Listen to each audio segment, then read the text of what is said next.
26 janvier 1945, 10h47.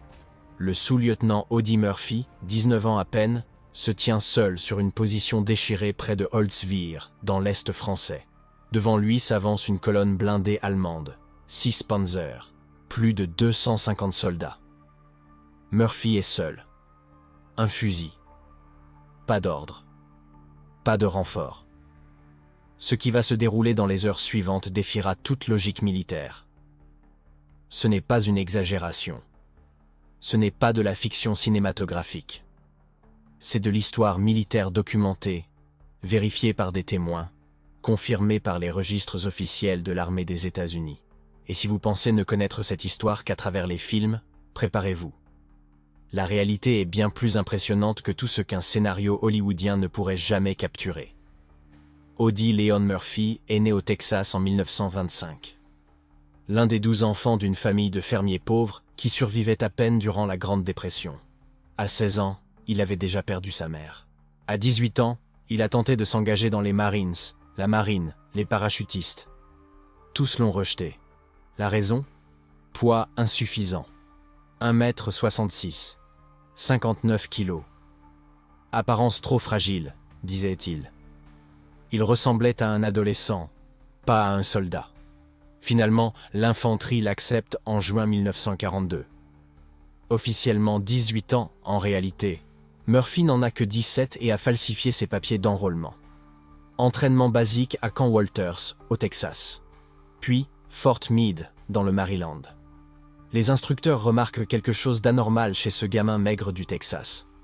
Une précision naturelle terrifiante au tir. Des réflexes d'une acuité rare. Une capacité à évaluer les distances en une fraction de seconde. Un calme absolu sous la pression. Pourtant, personne ne table sur grand-chose pour lui. Trop petit, trop jeune, pas d'expérience. Loin de soupçonner que ce petit soldat s'apprête à réécrire complètement les manuels de combat. Janvier 1943. Murphy embarque pour l'Afrique du Nord avec la 3e division d'infanterie. Première action de combat lors de l'opération Torche. La Sicile en juillet. Salerne en septembre. Anzio en janvier 1944. Monte Cassino. À chaque bataille, Murphy survivait. Plus que cela, il se distinguait. Caporal à 19 ans, sergent 3 mois plus tard. Les hommes qui s'étaient moqués de lui au début demandaient maintenant à servir à ses côtés. Les registres militaires sont précis. Murphy a participé à 9 campagnes de combat majeures en Europe. Bataille après bataille, ce soldat chétif du Texas démontrait une capacité incompréhensible à garder un calme absolu quand tout explosait dans le chaos autour de lui. Ses supérieurs ont commencé à le remarquer. Ce n'était pas juste un soldat de plus, c'était quelque chose de rare. Un talent naturel pour la guerre combiné à une froideur psychologique que les vétérans avec 20 ans de service possédaient rarement. Août 1944. Sud-est de la France. Opération Dragoon. La 3e division d'infanterie se bat pour chasser les Allemands du sol français. Murphy a le grade de sous-lieutenant maintenant. Il commande des soldats 2 fois plus vieux que lui. Et ces hommes lui accordent une confiance absolue. Pourquoi ? Parce que Murphy n'exige jamais de ses soldats ce qu'il n'est pas prêt à faire lui-même d'abord. Il dirige par l'exemple. Toujours en première ligne. Toujours exposé. Toujours en train d'évaluer la situation. Là, les détails techniques deviennent décisifs. L'arme standard de Murphy, c'est la carabine M1, calibre 30. Portée de 300 mètres. Chargeur de 15 balles. Mais Murphy a accès aussi à la mitrailleuse Browning calibre 50, montée sur les chars de destruction M10 qui appuient l'infanterie. Cette lourde mitrailleuse porte jusqu'à 1800 mètres. Une puissance de feu écrasante. Peut percer une armure légère. Munitions perforantes. Mais elle pèse 38 kilos. Conçue pour être servie par 2 hommes, installés sur véhicule. Jamais personne n'utilisait la Browning calibre 50 en arme individuelle. Jamais on ne la manœuvrait seul en combat découvert. C'était impensable. Trop lourde. Trop exposante. Un suicide tactique. Mais Murphy s'apprêtait à transformer ce suicide en sa dernière planche de salut. Janvier 1945. Un hiver féroce en Alsace. La neige recouvre tout. Les températures chutent sous zéro. La Wehrmacht tente ses derniers assauts désespérés pour barrer la route alliée. On appelle ça la poche de Colmar. La compagnie B de Murphy reçoit l'ordre d'occuper et de tenir une position défensive près de Holzwihr, Un village crucial dans l'Est français. Le terrain est plat, des champs glacés à perte de vue. Quelques arbres clairsemés, aucune protection naturelle. La position a une importance stratégique, mais elle est tactiquement fragile. La compagnie B compte 120 hommes. Équipement standard d'infanterie, quelques mitrailleuses légères, des mortiers. 2 chars de destruction M10 en appui. Face à eux, le renseignement militaire signale des mouvements allemands importants dans le secteur. Mais les informations restent de vagues. Personne ne sait vraiment ce qui se prépare. Le 25 janvier, à 3 heures du matin, les Allemands lancent une attaque de reconnaissance en force. Murphy et ses hommes la repoussent. Mais c'est clair. Ce n'est que le début. Quelque chose de plus gros se prépare. La tension monte. Murphy ordonne à ses hommes de creuser plus profond. Il renforce les positions de mitrailleuses, vérifie les munitions, prépare les routes de repli. Tout ce qu'un chef compétent ferait. 26 janvier, à l'aube. Un brouillard dense couvre les champs. Murphy voit à peine à 21 mètres. La matinée progresse. Le brouillard se lève.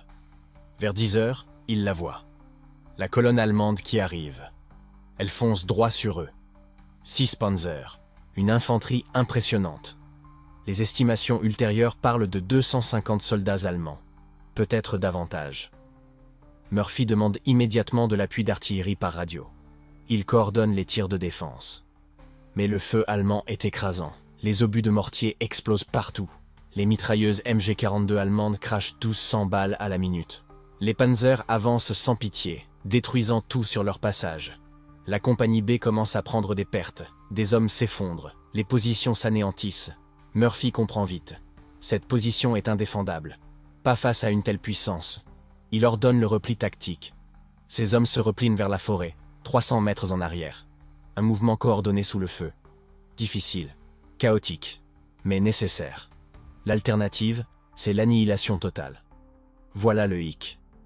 En se repliant, Murphy perd le contact direct avec l'artillerie. L'officier de liaison s'est retiré avec les hommes. Sans coordination des tirs d'artillerie, les Allemands avancent sans résistance. Ils prennent la position, ils encerclent tout le bataillon. Des centaines de soldats américains sont en danger.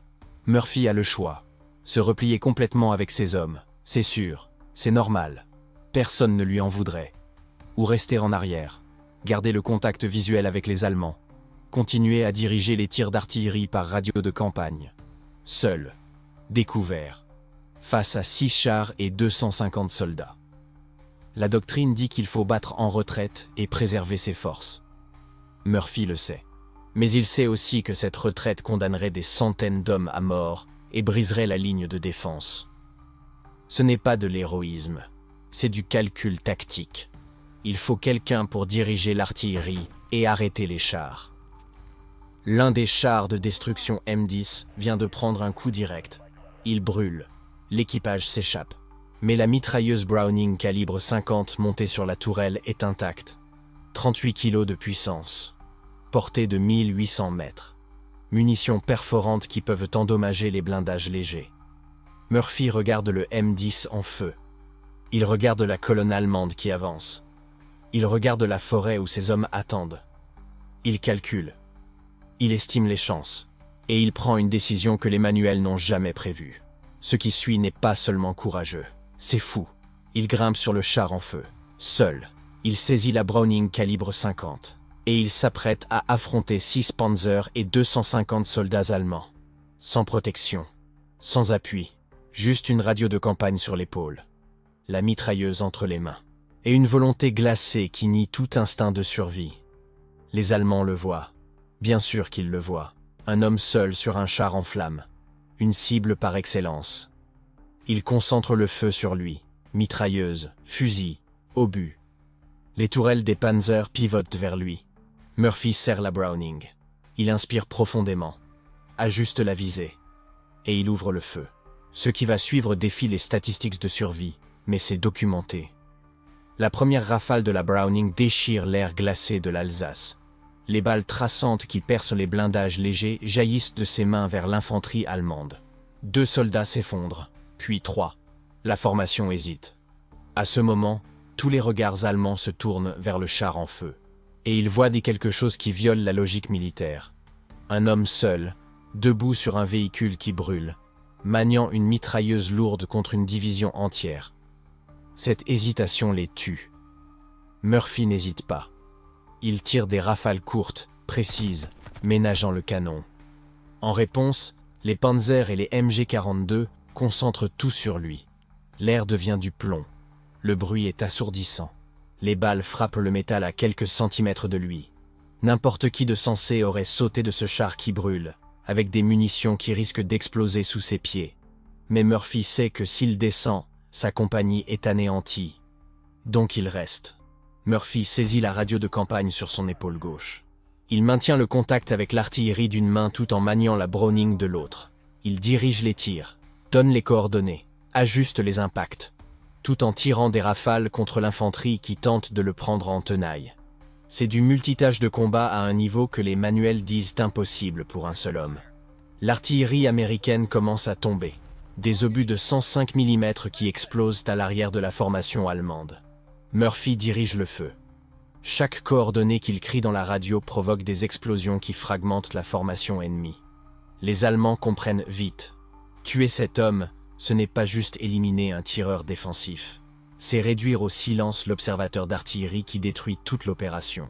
Le feu allemand se décuple. Les mortiers commencent à s'abattre autour du M10. Les explosions soulèvent la neige et la terre gelée. Les éclats ricochent sur le métal.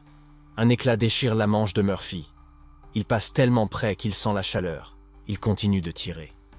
15 minutes se sont écoulées. Une éternité. Le corps de Murphy fonctionne dans un état de concentration absolue qui dépasse la pensée consciente. Repérer. Ajuster. Tirer. Changer le chargeur. Repérer. Ajuster. Tirer. Radio. Donner les coordonnées. Repérer. Tirer. Boucle continue. Sans pause. Sans erreur. L'infanterie allemande tente une manœuvre d'encerclement. 50 hommes se décalent par la forêt à droite pour prendre une position de flanc. Murphy voit le mouvement. Il pivote la Browning. Ouvre le feu. La cadence augmente. Des rafales plus longues maintenant. Il doit arrêter cette attaque. Le feu traverse les arbres. Des hommes s'effondrent. La formation se défait. L'encerclement échoue. Mais en tirant à droite, Murphy s'expose à gauche. Un Panzer tourne sa tourelle. Le canon de 75 mm se braque sur le M10. Murphy le voit du coin de l'œil. Il a peut-être 2 secondes. Il pivote la Browning. Tire droit sur l'écoutille du commandant. Les balles perforantes ricochent sur le métal blindé. Elles ne percent pas, mais elles forcent le commandant à se replier. Le canon tire trop haut. L'obus passe 3 mètres au-dessus de Murphy et explose dans la forêt derrière lui. 20 minutes. Murphy est toujours vivant. Contre toute statistique, contre les probabilités. Mais il paie le prix. Ses mains tremblent. Pas de peur. C'est l'épuisement physique pur. Manœuvrer la Browning calibre 50 demande une force continue. 38 kilos de métal. Un recul dévastateur. Chaque rafale le secoue entièrement. 20 minutes de tir continu dépassent les limites humaines normales. Pourtant, il maintient la cadence. Parce que c'est simple comme calcul. Tant qu'il tire, les Allemands doivent s'occuper de lui. Et tant qu'ils s'occupent de lui, il n'avance pas. Chaque seconde gagnée est une seconde de plus pour que sa compagnie se réorganise. Pour que l'artillerie se repositionne. Pour que les renforts arrivent. C'est là que Murphy voit quelque chose. La formation allemande change. Ce n'est plus une avancée ordonnée. C'est du mouvement erratique. Les chars se replient. L'infanterie cherche un abri. Les communications se fragmentent. Il crée un chaos tactique pur. Un seul homme a transformé l'attaque d'une division blindée en débandade. Les commandants allemands font face à un dilemme insoluble. Ils ne peuvent pas déterminer combien de tireurs ils affrontent. Le feu vient de partout. Murphy change constamment sa position. Il tourne la mitrailleuse, tire à gauche, puis à droite, puis au centre. Il crée l'illusion de multiples positions défensives. Et les Allemands, sans visibilité à cause de la neige et de la fumée, croient affronter une force bien supérieure. 30 minutes. Murphy prend feu maintenant. Littéralement. Le carburant du M10 atteint ses bottes. Il sent la chaleur intense qui remonte le long de ses jambes. Une fumée toxique emplit ses poumons. Chaque respiration brûle. Sa vision commence à se troubler. Les signes d'empoisonnement à la fumée. mais ses mains continuent de manœuvrer la Browning. La mémoire musculaire. L'entraînement domine le corps. L'artillerie américaine tire maintenant à une cadence écrasante. Murphy a dirigé tellement de tirs que la formation allemande se désintègre systématiquement. Il voit les chars qui tournent, pas pour attaquer, pour battre en retraite. L'infanterie est brisée. Les hommes courent pour regagner les positions de départ. L'attaque s'effondre. 40 minutes. Le M10 se désintègre sous les pieds de Murphy. Le métal fond. La structure cède. Il sent le plancher qui s'incline. Le véhicule brûle jusqu'au sol. Quelques minutes de plus et il s'effondre complètement. Mais Murphy n'a plus besoin de quelques minutes. Parce que les Allemands battent complètement en retraite. Les panzers reculent en bon ordre. L'infanterie se replie à l'abri. Ce n'est pas une débandade. C'est un repli tactique coordonné. Mais c'est un repli. Et cela signifie la victoire. Parce que l'objectif ne c'était jamais de détruire la division entière. C'était de l'arrêter. Et Murphy a arrêté une division Panzer entière avec une mitrailleuse et sa pure détermination à se faire tuer. 1 heure environ après être grimpé sur ce char en feu, Murphy descend enfin. Ses jambes cèdent presque. Il se cramponne au métal brûlant pour ne pas s'écrouler. Chaque muscle de son corps crie d'épuisement. Ses mains saignent là où le recul de l'arme a arraché la peau. Son uniforme est roussi et déchiré. Son visage couvert de suie et de sang. Mais il est vivant, impossible, inimaginable, mais vivant. Ces hommes sortent de la forêt. Ils courent vers Murphy. Certains pleurent ouvertement. D'autres restent silencieux, choqués. Tous savent ce qu'ils ont vu. Quelque chose qu'ils ne verront jamais plus. Quelque chose qu'aucune description ne peut capturer. Le sergent qui arrive le premier saisit Murphy par les épaules. Vérification rapide. Blessure mineure. Brûlure superficielle. Rien de grave. Il regarde Murphy dans les yeux. Il voit l'épuisement total. L'adrénaline qui retombe. L'effondrement qui approche. Combien ? La question n'est pas dite à haute voix. Mais Murphy comprend. Combien d'Allemands ? Combien de pertes ?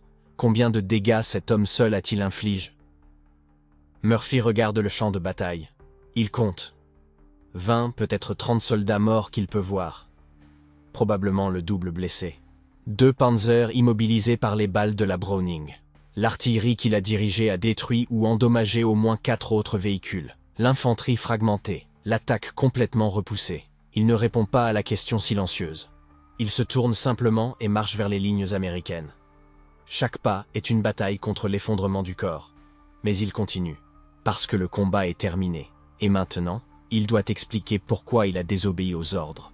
Pourquoi il est resté au lieu de battre en retraite. Pourquoi il a tout risqué sur une position suicidaire. Ses supérieurs ont tout vu depuis 300 mètres en arrière. Ils ont vu un lieutenant de 19 ans affronter et vaincre une division Panzer. Ce n'était pas seulement du courage. C'était la manifestation rare d'un individu changeant le cours d'une bataille par sa détermination pure et son habileté tactique. 19 ans. Une mitrailleuse. 1 heure de combat intense. Et une division Panzer en retraite complète. L'impossible s'est produit. Et tous ceux qui sont là savent qu'ils ont été témoins de quelque chose qui sera étudié, analysé et remémoré par les générations futures. Quelques jours après Holzwir, Murphy est envoyé à l'hôpital de campagne. Pas pour des blessures graves. Les brûlures sont superficielles. Les blessures mineures. Mais les médecins insistent. Épuisement extrême. Intoxication à la fumée. Le corps humain a ses limites. Même celui de Murphy. Pendant qu'il est couché à l'hôpital, quelque chose se passe dans les hauts commandements. Des rapports sont rédigés. Des témoins sont interrogés. Les événements de ce jour de janvier sont documentés avec précision. Parce que ce que Murphy a fait est tellement extraordinaire que cela demande une vérification. Des preuves. La confirmation de multiples sources. Le capitaine qui commande la compagnie B témoigne. Il confirme chaque détail. Le colonel du bataillon vérifie. Les soldats qui ont observé depuis la forêt font des déclarations écrites. Même des prisonniers allemands capturés quelques jours plus tard parlent de ce fou américain sur le char en feu qui a arrêté seul toute l'attaque. 26 juin 1945. 4 mois après la fin de la guerre en Europe. Audie Murphy, 20 ans maintenant, est à la Maison-Blanche. Le président Harry Truman lui passe la Medal of Honor du Congrès autour du cou. la plus haute décoration militaire américaine. Pour bravoure au-delà du devoir. La citation officielle est précise et dévastatrice. Le sous-lieutenant Audie Murphy commandait la compagnie B sous l'attaque de 6 chars et de vagues d'infanterie. Il a ordonné à ses hommes de se replier, tout en restant en première ligne pour diriger les tirs d'artillerie. Quand l'ennemi a avancé, Murphy a sauté sur un char de destruction en feu et s'est engagé seul contre la force ennemie avec une mitrailleuse calibre 50. Plus d'une heure durant, bien que blessé, il est resté en position découverte sous feu intense, tuant ou blessant 50 soldats ennemis. Son courage indomptable et son refus de céder le terrain ont sauvé sa compagnie d'un encerclement et d'une destruction possible. 50 soldats tués ou blessés. L'estimation officielle prudente. Les analyses ultérieures suggèrent que les vrais chiffres étaient bien plus élevés. Mais ce n'étaient pas les chiffres qui comptaient. C'était l'impact tactique. Une division Panzer entière arrêtée par un seul homme. Des heures cruciales gagnées. Des vies sauvées. Le territoire tenu. Mais la Medal of Honor n'était qu'une des 33 décorations que Murphy a reçues pendant la guerre. 33. Dont 3 Purple Hearts pour blessures au combat. 2 Distinguished Service Crosses. 5 Bronze Stars. La Silver Star. Chacune pour un moment où Murphy a dépassé les attentes. À 20 ans, Audie Murphy était le soldat le plus décoré de l'histoire militaire américaine. Et ce n'était pas qu'une question de décoration. C'était la reconnaissance de quelque chose de plus profond. L'armée avait vu chez ce petit soldat du Texas une manifestation des principes tactiques que les académies militaires essaient d'enseigner pendant des années. Les analystes militaires ont étudié comment cet exploit impossible a pu arriver. La réponse, c'est une combinaison meurtrière. D'abord, le positionnement et la psychologie. Murphy a choisi le seul point avec un avantage tactique et a créé l'illusion d'une force plus grande en changeant constamment de cible. Ensuite, il a agi comme un multiplicateur de force, dirigeant l'artillerie lourde tout en tirant. Mais le facteur décisif, c'était la détermination pure. En acceptant la probabilité de la mort, Murphy a opéré au-delà de l'instinct de survie, devenant impossible à arrêter. Le général George Patton, qui commande la 3e armée, appelle Murphy personnellement après. La conversation est brève. Patton dit simplement « Vous êtes le genre de soldat pour lequel j'échangerais une division entière. » Venant de Patton, c'est le plus grand compliment possible. Mais l'impact de Holtzweiler dépasse la reconnaissance militaire. Les actions de Murphy ont sauvé des vies concrètes. Chaque homme de la compagnie B qui a survécu ce jour-là doit sa vie à ces 45 minutes. 120 hommes. Beaucoup écrivent à Murphy des années plus tard. De simples lettres. Des remerciements. Des photos de famille. Des enfants nés. Des vies vécues. Tout parce qu'un garçon de 19 ans a refusé de reculer. L'un de ces hommes, c'est le caporal James Hendricks.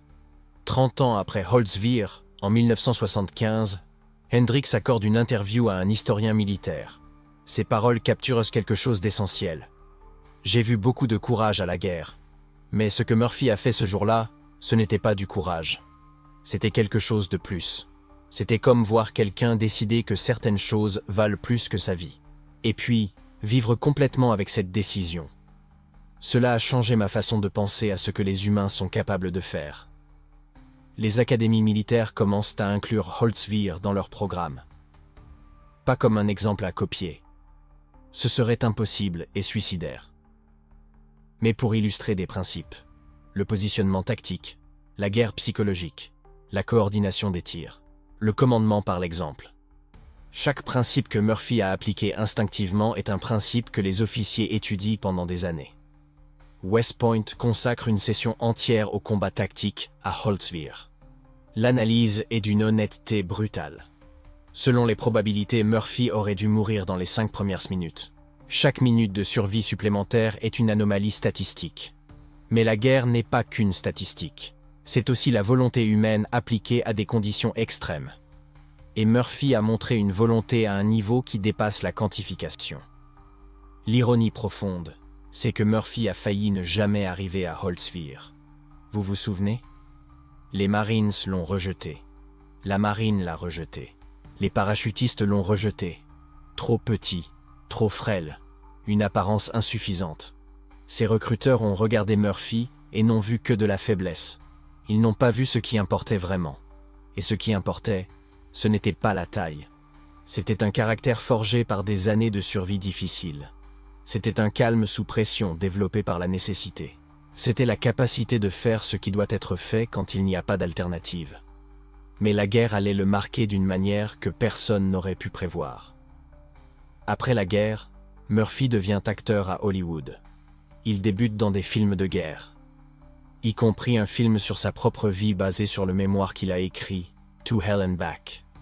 Le film est un succès énorme, mais Murphy déteste parler de la guerre. En interview, il change de sujet. Quand on l'y force, il répond brièvement. « J'ai fait ce qu'un soldat quelconque aurait fait. Je ne suis pas un héros. J'ai juste survécu. » Cette humilité était sincère. Murphy souffrait de cauchemars, ce qu'on appelle aujourd'hui le trouble de stress post-traumatique, le TSPT. Il voyait les visages des hommes qu'il avait tués. Il entendait les bruits de Holtzwir, le grondement de la Browning, le sifflement des balles, les cris des blessés. Ses souvenirs ne l'ont jamais quitté. Lors d'une rare interview en 1969, on interroge Murphy directement sur Holtzwir. « Qu'est-ce qui vous traversait l'esprit quand vous avez grimpé sur ce char ?» Murphy reste silencieux pendant presque 1 minute. Puis il répond « Je ne pensais pas à l'héroïsme. Je ne pensais pas aux médailles. Je pensais à mes hommes. Ils étaient mon devoir. Et je ne pouvais pas les laisser mourir quand il y avait quelque chose que je pouvais faire. Même si ce quelque chose allait probablement me tuer. » 28 mai 1971. Audie Murphy meurt dans un accident d'avion près de Roanoke, en Virginie.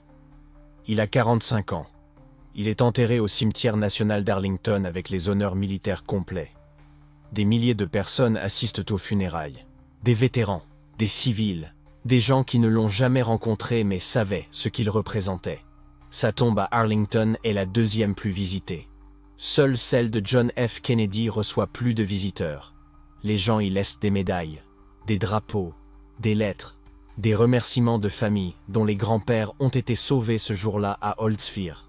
Des générations qui existent parce que Murphy est resté au lieu de partir. L'héritage de Murphy dépasse une simple décoration militaire. C'est la démonstration de quelque chose de fondamental sur la capacité humaine. Il a prouvé que la taille ne détermine pas le courage, que les origines modestes ne limitent pas le potentiel, qu'un individu, au bon moment, avec assez de détermination, peut changer le cours d'événements bien plus grands que lui. Holtzwir a été étudié par les armées du monde entier, des analyses tactiques écrites en 6 langues différentes, des simulations informatiques qui essaient de recréer les conditions pour comprendre comment Murphy a survécu. La conclusion est toujours la même. Selon les probabilités normales, c'était impossible. Mais Murphy n'opérait pas selon les probabilités normales. Il opérait à un niveau d'exécution tactique et de détermination psychologique que les statistiques ne peuvent pas mesurer. L'impact à long terme est mesurable. La compagnie B que Murphy a sauvée participe à des opérations cruciales les semaines suivantes. Elle aide à repousser les Allemands au-delà du Rhin. Elle participe à la libération des camps de concentration. Chacune de ces actions est possible parce que ces hommes ont survécu à Holtzwir. Et ils ont survécu parce que Murphy a gagné du temps en utilisant sa propre vie comme prix. Il existe un lien direct entre cette heure décisive de janvier 1945 et les centaines de vies sauvées les semaines suivantes. Et puis, des milliers de vies dans les générations futures. Les fils des soldats que Murphy a sauvés, les petits-enfants, les arrière-petits-enfants. Une cascade d'existence rendue possible par la décision d'un jeune homme de 19 ans lors d'une journée d'hiver gelée en France. Si les histoires de tactiques brillantes contre l'impossible vous fascinent, si vous voulez comprendre non seulement ce qui s'est passé dans les grandes batailles, mais aussi comment des gens ordinaires ont accompli l'extraordinaire quand tout était contre eux, alors vous êtes au bon endroit. Chaque semaine, nous explorons des épisodes de la Seconde Guerre mondiale qui défient l'imagination. Histoire vraie, tactique vérifiée, courage documenté. La semaine prochaine, nous étudions un autre cas impossible. Un pilote bombardier dont l'avion est touché au-dessus du territoire ennemi. Les commandes sont détruites. L'équipage est blessé. Fuite de carburant. Il invente une technique de vol qui sauve non seulement son équipage, mais révolutionne les protocoles d'urgence aérienne. C'est de la physique, de l'instinct. Et ce genre de pensée créative qui n'émerge que quand il n'y a absolument aucune autre option. Chaque semaine, nous exhumons des actes d'héroïsme oubliés de la Seconde Guerre. Parce que l'histoire n'est pas faite seulement par des généraux et des grandes stratégies. Elle est faite aussi par des individus qui, face à l'impossible, refusent simplement d'accepter la défaite. Audie Murphy a prouvé que, parfois, la seule bonne option est celle qu'aucun manuel n'a prévue, et le monde ne l'a jamais oubliée.